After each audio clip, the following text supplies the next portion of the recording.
Hello and thanks for joining us for Sustaining Us, a brand new series here on KLCS PBS. I'm David Nazar.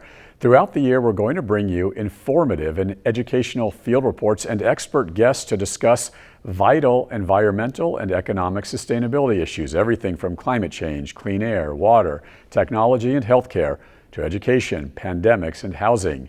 We begin our broadcast with California and rain.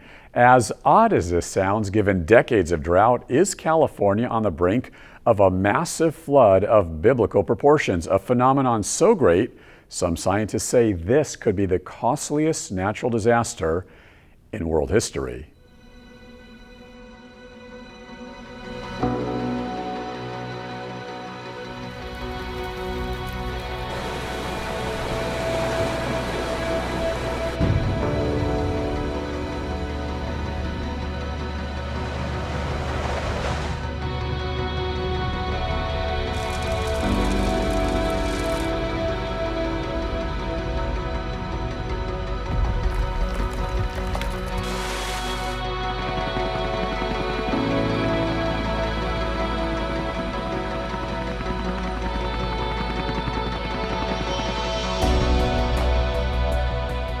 Earthquakes, wildfires, mudslides. Mother Nature can be a mad scientist when she wants to unleash her fury on California. For decades, the Golden State has been battling these natural disasters. Well, these days you can possibly add one more looming natural disaster. Many climate scientists who study extreme weather say California could expect a statewide flood of almost Noah's Ark biblical proportion. Daniel Swain studies extreme weather events like drought, floods, and storms. Swain is a climate scientist at the Institute of the Environment and Sustainability at UCLA and has just published a special report on climate change and its relation to California flooding. We definitely have seen more of a water deficit than overabundance recently. But in the long run, there is actually a history of very significant floods in California. If you go back over decades, there are certain parts of the state, small regions of the state, that have experienced serious or even devastating floods. The Great Flood of 1862 is really the flood of reckoning in California. So it was a dramatically different world back then when this flood came and essentially turned the Central Valley into an inland sea and inundated places in the San Francisco Bay Area and in Los Angeles County and Orange County. The Great Flood of 1862 began with heavier than normal rainfall and snowfall, which turned into a deluge of rain of narrow bands of dense, rapidly traveling water vapor called atmospheric rivers filled the sky about a mile above sea level. These rivers in the sky were able to transport 15 times more water vapor than the amount of liquid water that flows from the Mississippi River into the Gulf of Mexico. Atmospheric rivers happen a few times every year, and when they occur over days, flood risk increases. That's part of the reason scientists are now concerned that California could be due for another catastrophic flood. As the climate warms, this risk of flooding in the coming decades is likely to increase pretty dramatically relative to what it has been historically.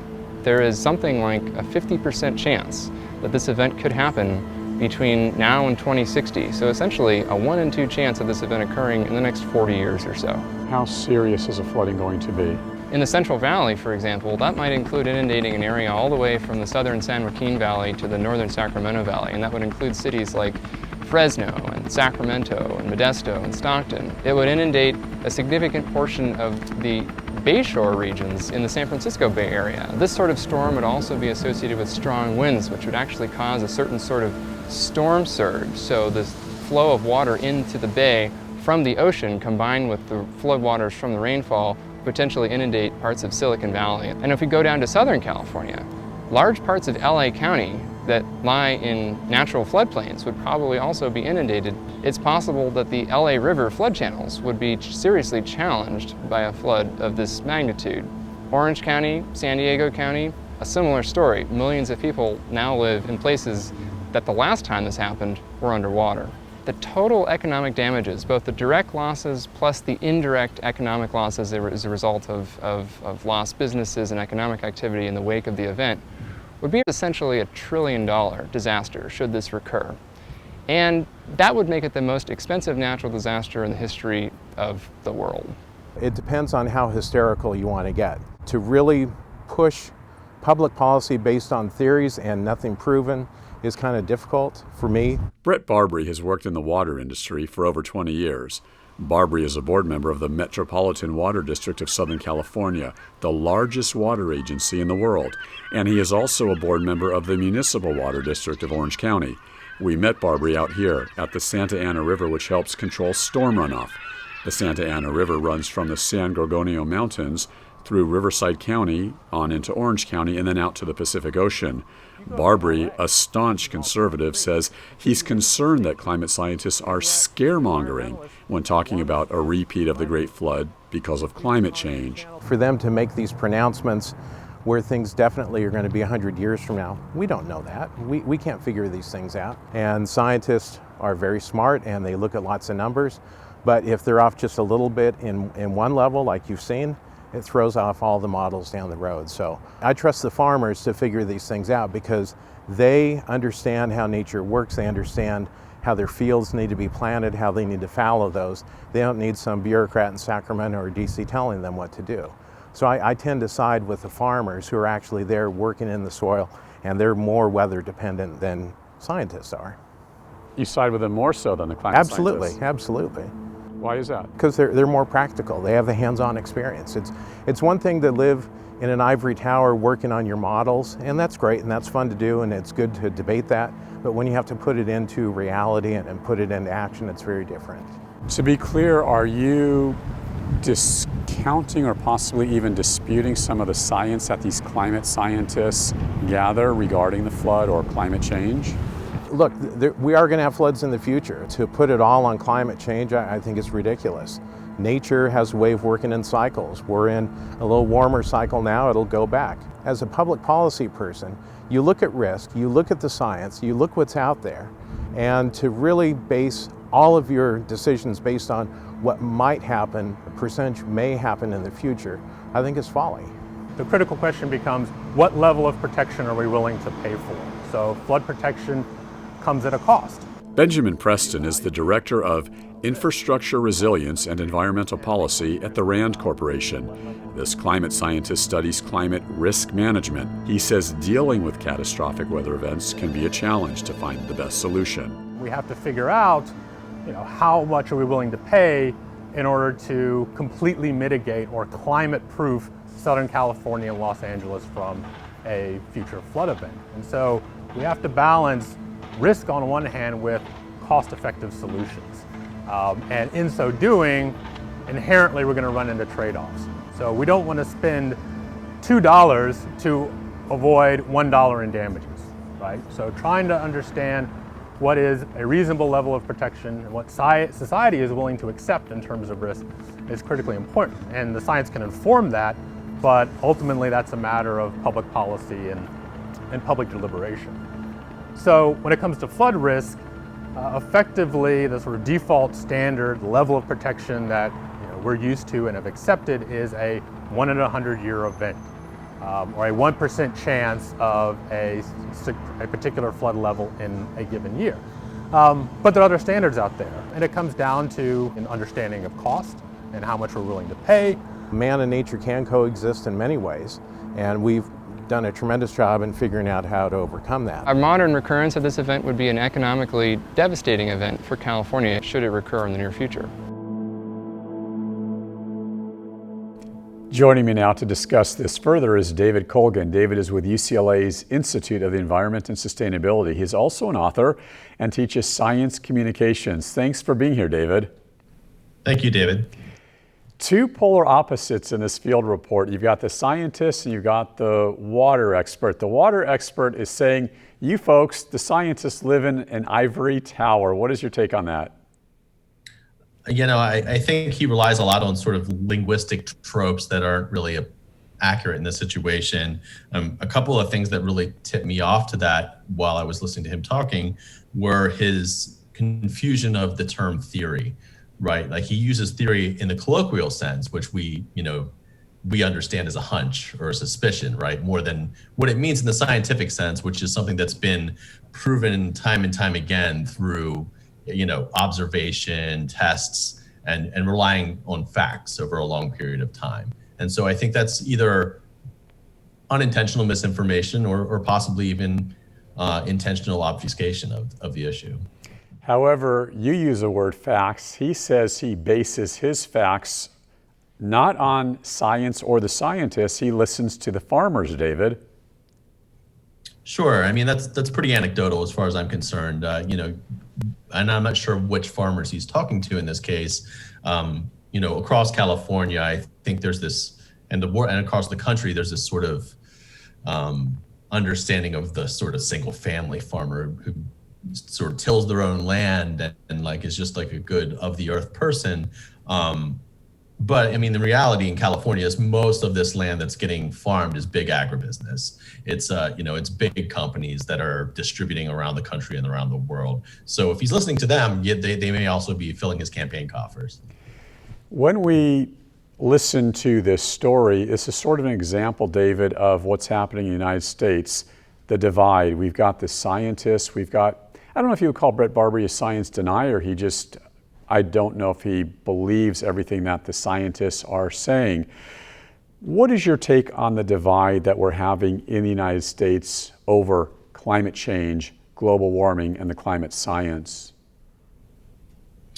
I mean, I think my personal take, it's complex. There's a lot of moving parts here, but this all starts with some intentional disinformation coming out of the oil industry, out of fossil fuel industry, where they kind of saw what happened and how quickly the aerosol industry was turned on its head after the ozone hole became a big thing in the news. And they were much readier with their information campaign and have intentionally cast doubt on science. And you hear that through the voices of people like Brett Barbary. If you hear that through the voices of people all around the country, and it's just not fact-based information.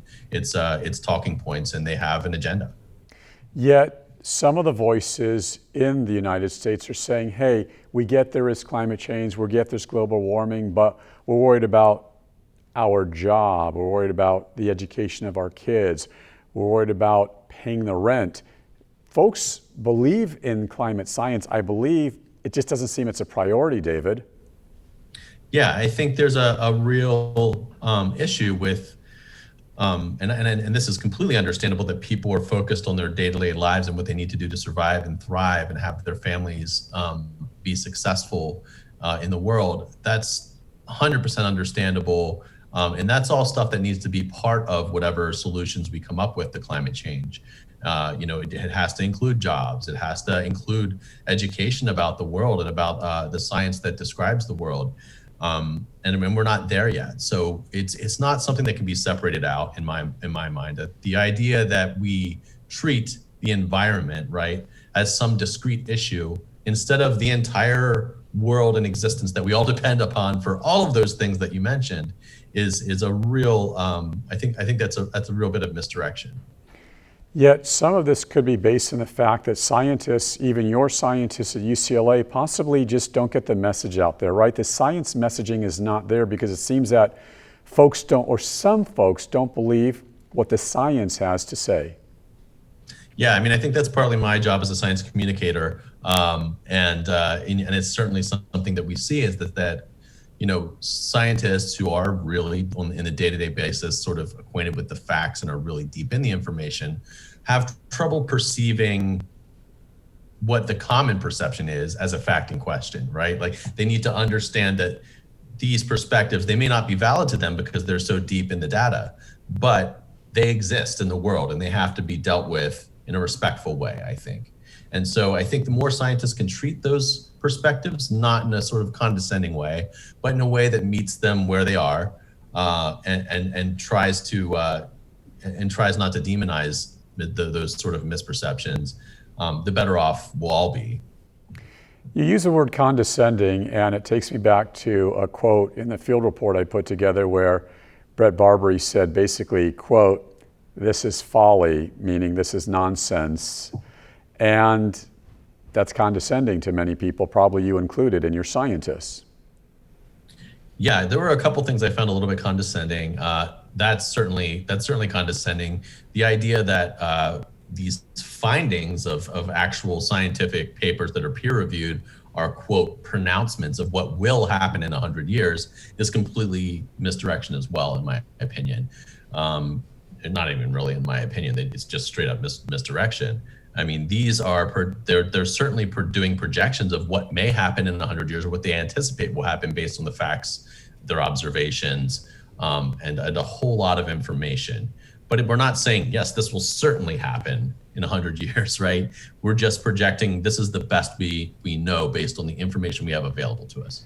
Yet you realize, and you have to know this, when some people hear that scientists are saying there's going to be a great flood of biblical proportions, which is going to demolish California and all kinds of catastrophic damage, people are going to be like, well, that's crazy. And where do scientists get this data? So in defense of Brett Barbary, and I'm not defending him because we all have to believe in the science, but maybe he's saying there's a more centrist approach where it might not be so extreme.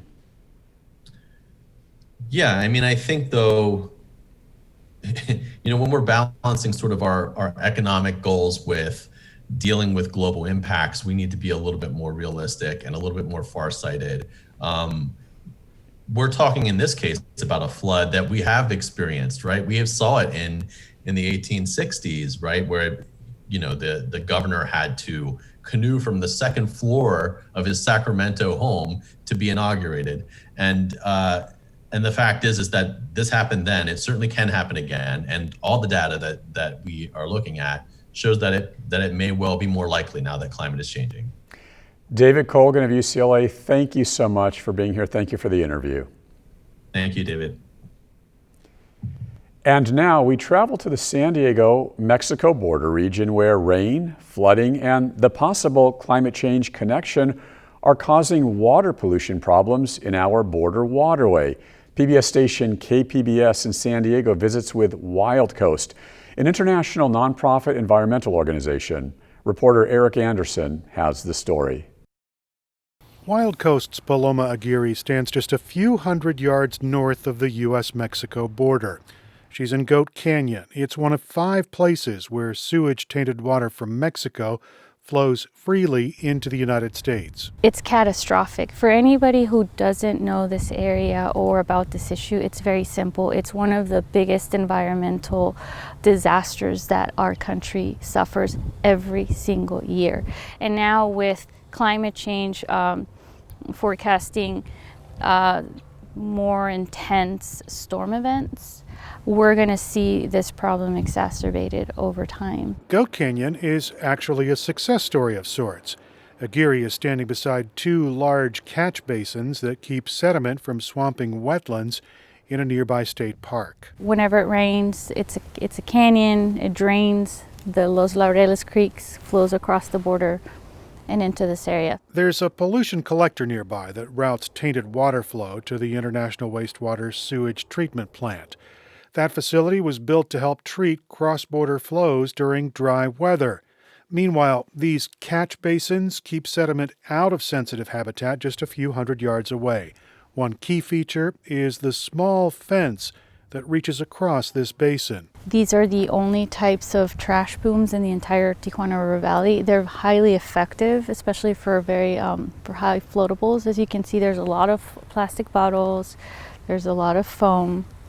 And that is because in Mexico, in the state of Baja California, and in the city of Tijuana, they don't have a formal recycling program. What happens if this barrier is not here and these plastics and the tires and the sediment reach the wetlands that are just over the hill there? I mean, we had a case where there was a construction project in Tijuana, so they just cut the hillside there.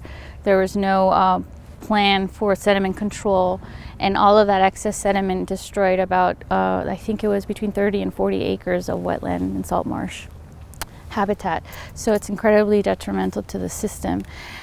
And obviously plastic input into the ocean. Marine debris is one of the biggest challenges we will face in the next decade or two. We have studies that overwhelmingly come to consensus that we'll have more plastics in the ocean than fish by 2050. The catch basins and trash booms were put in place by state officials to protect sensitive habitat at Borderfield State Park. And Aguirre says There are lessons here for other locations in the Tijuana River Valley. Just a short distance to the east, the bridge over Dairy Mart Road separates a wide sweeping valley and more rugged river habitat. This sturdy concrete structure was built after flooding washed out the old bridge in the 1990s. This is the point where the river forest or the riparian habitat begins. So a lot of the trash and tires that are carried by the storm flows become trapped in the vegetation. And whatever is not trapped makes its way downstream into the estuary and ultimately into the ocean. On this side of the bridge, the river valley is open, but this bucolic stretch of land changes dramatically when rain drenches the region. The small trickle of a river during dry times can become a raging torrent of swirling pollution. When there's a strong storm event, this can be completely covered in water, and the river can be flowing at a rate of 1 billion gallons of water per day, most of which is completely sewage tainted and polluted. Aguirre would like to see some of the lessons from Goat Canyon applied here. She says catch basins could capture wet weather sewage flows, sediment, and trash. She says the international wastewater plant on this side of the border and Tijuana's sewage system frequently fall short. There's a pump station right at the border that is capturing all of that flow and sending it south from us, preventing that flow from coming across the border. The problem is that pump station breaks down all the time because it gets clogged with sediment, because it gets clogged with trash. So some of those, when that pump station fails, and some of those flows could be captured by the sediment basin. Aguirre says the tainted water that currently fouls the ocean and forces health officials to close South County beaches could be held until it's treated. Federal officials say a lack of funding keeps them from building that infrastructure, but local critics say there is a lack of will. That's why Imperial Beach, Chula Vista, the Port of San Diego, California, and Surfrider San Diego are suing the federal government. They hope the courts compel the International Boundary and Water Commission to stop the cross-border sewage flows that pollute U.S. waters. Eric Anderson, KPBS News.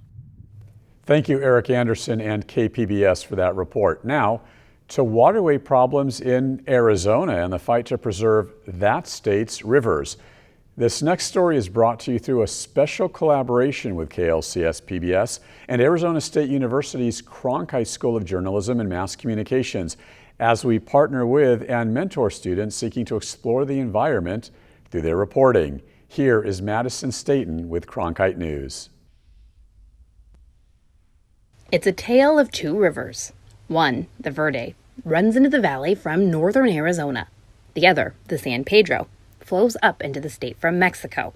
Both rivers are at the center of lawsuits, filed with the hope of protecting each of them. The story of Arizona rivers is that we have demonstrated many times that we can dry them up, but we haven't demonstrated that we can save them. That's why in March, the Center for Biological Diversity filed an intent to sue the U.S. Forest Service over cattle damage along the Verde River. There's been multiple reports from the public and from us to the Forest Service that there's cows out on these protected rivers, and the Forest Service just hasn't been doing enough to fix the problem. And so we knew we had to take it to the next level. The U.S. Forest Service said in a statement that the agency has some preventative management options to help, like fencing and designating specific areas for cattle to access the water. The Verde isn't the only Arizona river with livestock degradation. In southern Arizona, it's happening on the San Pedro River.